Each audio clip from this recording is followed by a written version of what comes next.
It's very nice to be here. If not in person, it's nice to be here via video. And I want to use this opportunity to talk a couple minutes about WikiLeaks.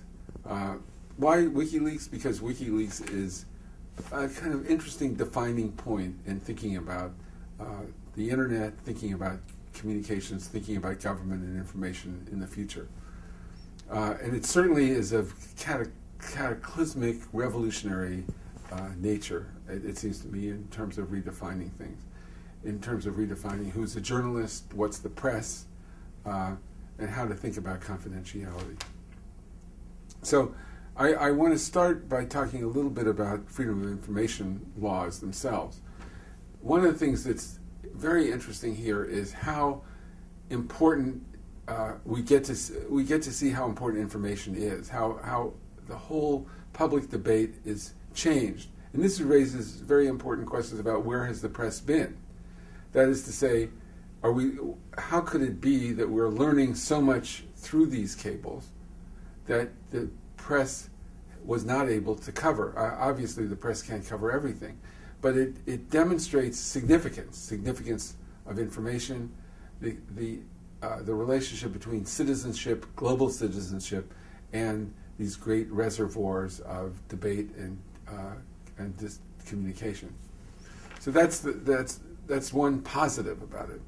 And in that sense, it underscores the importance of freedom of information laws. Freedom of information laws is, let's put it this way, the civilized alternative to WikiLeaks. But it's not the alternative if it doesn't do the job. If WikiLeaks exists, let's say, because of the absence or inadequacy of freedom of information legislation.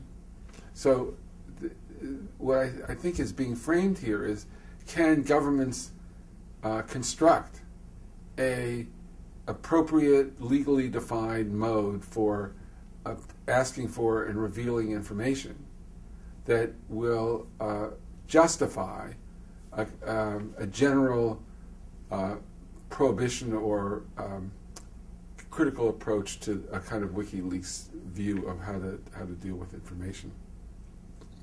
So this is also another way in which this relates to information. So freedom of information laws will be under greater focus, greater need to look at them, etc.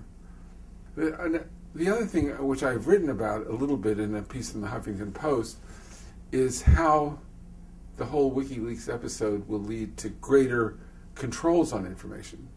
One of the things that's been fascinating to me has been the argument that governments can't control this kind of data.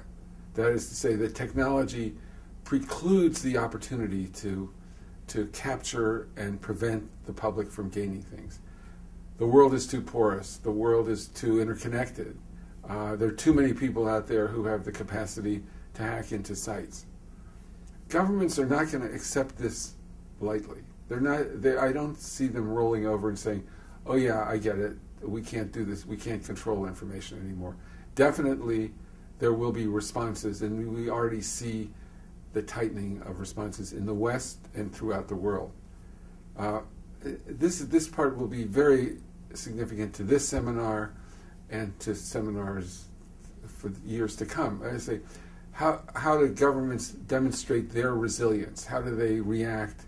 How do they involve themselves? I mean, there's one great global debate about what should happen to Julian Assange and this sort of version of WikiLeaks. But that's not the significant question. The significant question will be, what will be the future? How will legislation be developed? What kind of amendments will there be to things like the Espionage Act in the United States? How will governments try to gain what they consider to be proper control?